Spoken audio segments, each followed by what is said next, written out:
Y le damos la bienvenida a Álvaro Padrón, aquí a Cambiando el Aire, desde que volvimos el pasado 11, que no nos visitaba. ¿Cómo andás, Álvaro? Muy bien, muy bien. Felicitaciones por arrancar de nuevo. Gracias. Y decíamos, hablemos de nuestros vecinos, de Argentina, de Brasil.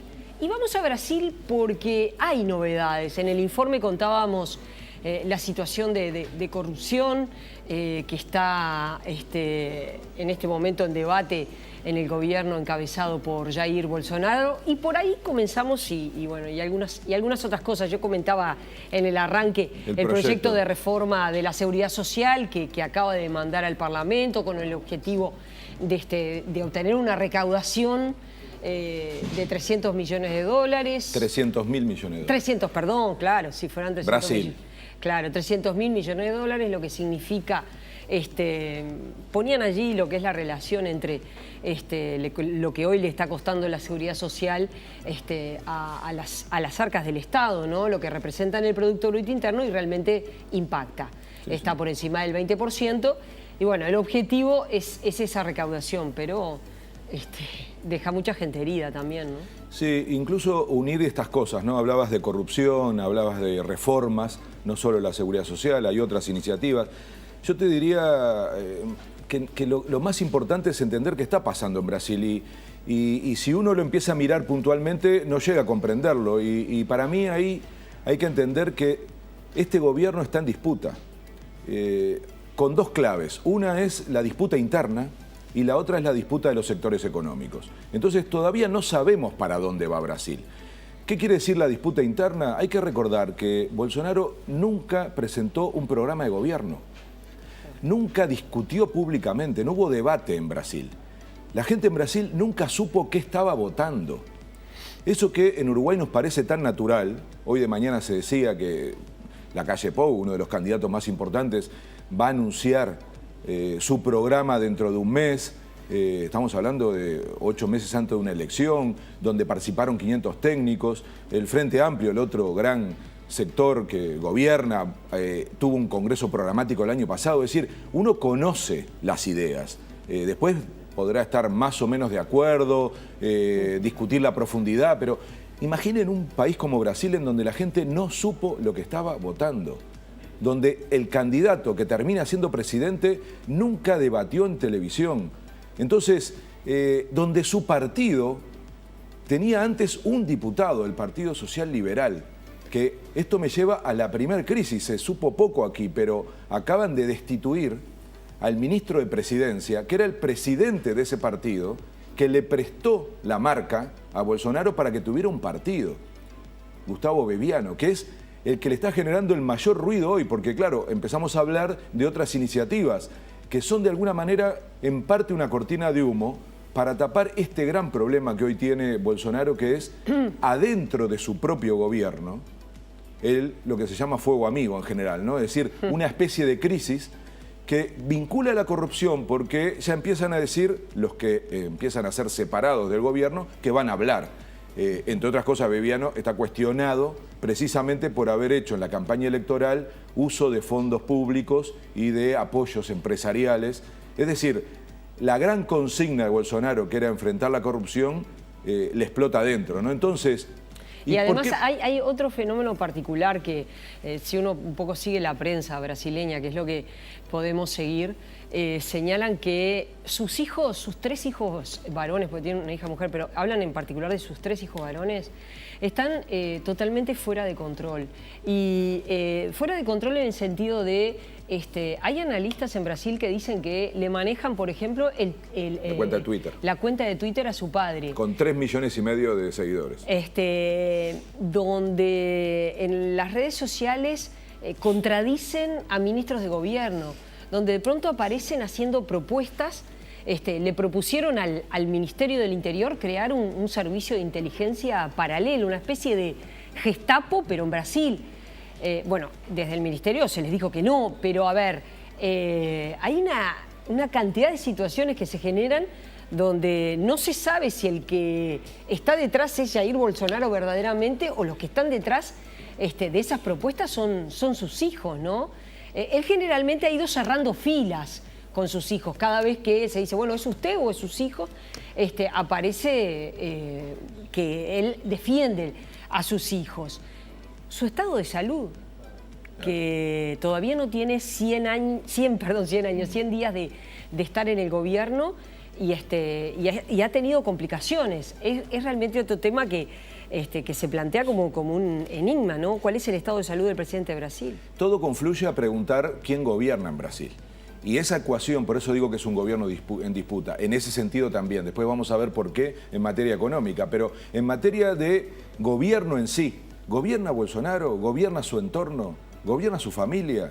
Claro. Es la denuncia que hace Bebiano, que al sentirse apartado del gobierno, es más, él no quiso renunciar, obligó a que lo destituyeran. Él dice, apunta todos los dardos hacia Carlos Bolsonaro, el hijo mayor, y dice justamente que se ha hecho cargo de la comunicación, de alguna manera de la herramienta más potente que tuvo Bolsonaro en su campaña, porque no fueron las ideas, fue la forma de comunicarse. Incluso ahora Bebiano dice llenos de fake news, mintiéndole a la gente. O sea, empiezan a haber cosas muy complejas que yo las sumaría a otras bastante más estructurales. Recién ustedes bromeaban con que en la reforma de la seguridad social seguramente no estaban los militares.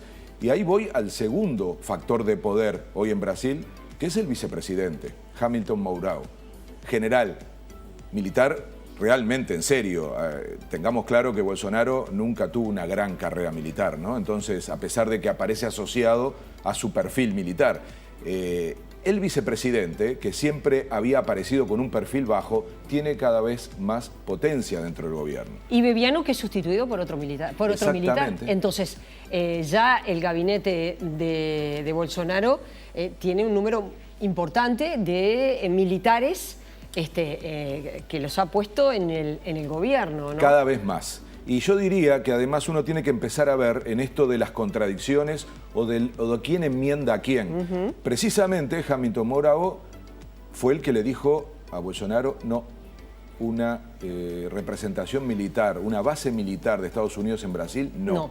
La mudanza de la Embajada de Brasil a Jerusalén, no. O sea, estamos frente a alguien que empieza a marcar también la cancha, empieza a demostrar que tiene vocación de poder.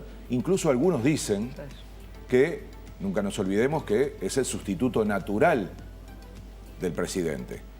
Por lo tanto, en cualquier hipótesis, sea por problemas políticos, incluso de corrupción, o por salud, como tú mencionabas, el que va a asumir es Hamilton Mourão. Entonces, es un hombre que va marcando de alguna manera su perfil y va dando claras señales de tener vocación de poder, vocación de presidente, interés en controlar una parte del país, porque repito, cada uno de estos movimientos nos va demostrando que hay un gobierno en disputa y quién gana y quién pierde. ¿Dónde luego tenemos que observar otros movimientos? En los dos ministros que parecen los más guionados, el de Justicia, otro conocido, Sergio Moro, que acaba de presentar ayer, y por eso yo digo que al mismo tiempo que hay crisis, intentan tomar iniciativas, como la de la seguridad social o como la ley anticrimen, que presentó ayer Sergio Moro, intentando demostrar que su cartera, su agenda, va a avanzar. Nunca nos olvidemos que Sergio Moro también es muy cuestionado por haber sido, desde el Poder Judicial, el más influyente en el Lava Jato y particularmente en poner preso a Lula da Silva, y ahora haber aceptado ser ministro. Es algo muy cuestionado en Brasil, muy cuestionado en cualquier parte del mundo, ¿no? Es eso de la puerta giratoria. Uno estaba en un lugar diciendo que nunca iba a hacer política, en un lugar clave como la justicia, y de golpe termina ministro de Justicia, es decir, en el Poder Ejecutivo. Bueno, ahí aparece otro jugador fuerte, pero quiero ir al tema que me vincula a la otra disputa, que es la disputa económica, porque el ministro mejor guionado o el que tiene las cosas más claras es el ministro de Economía, Paulo Guedes, que ahí avanza con mucha fuerza y yo lo conecto muchísimo con esto de la otra disputa económica, porque la gran cuestión es quién está ganando y quién está perdiendo en Brasil en términos económicos. Y la gran disputa es entre el sector industrial y el sector del agronegocio. Entonces, uno va a terminar viendo el destino de Brasil en función de eso. Álvaro, bueno, por supuesto que con Brasil vamos a seguir, está todo el tema de la corrupción, el chofer de Bolsonaro que está absolutamente desaparecido, en su cuenta personal aparece dinero depositado, la justicia que lo empieza además a investigar por integrar los aparatos paramilitares que asesinaron a Marlene Franco. Hay muchas situaciones en Brasil que parece pasar un poco como desapercibido, pero que tiene un papel muy importante y que están pasando allí muchas cosas. Para irnos brevemente, y después lo vamos a retomar a Argentina, el presidente Macri en este momento está de gira en la India buscando inversiones. Los resultados de la economía argentina muy complicados, el dólar que sigue en alza y no para. Debieron subir la tasa de interés, la intervención del Banco Central, a la vez el aumento de todo lo que es el costo de vida en Argentina, ¿no? Es decir, la luz, el agua, está aumentando todo, una situación muy complicada. Y las encuestas que en Argentina al menos hablan del crecimiento de la expresidenta Cristina Fernández de Kirchner, que aún no dice que va a ser candidata. Pero bueno, ya empiezan a aparecer voces, ¿no? Yo escuchaba una entrevista al dirigente sindical Hugo Moyano diciendo, si Cristina se presenta, yo la voto. A la vez las causas judiciales, algunas están paradas, vinculado con el cuaderno de las coimas. Está también un escenario, tienen elecciones en octubre, igual que en el Uruguay, un escenario complicado el de Argentina, ¿no? Sí, los vecinos son un dolor de cabeza, ¿no? En el caso de Argentina, además, todo tiene que ver con el clima electoral.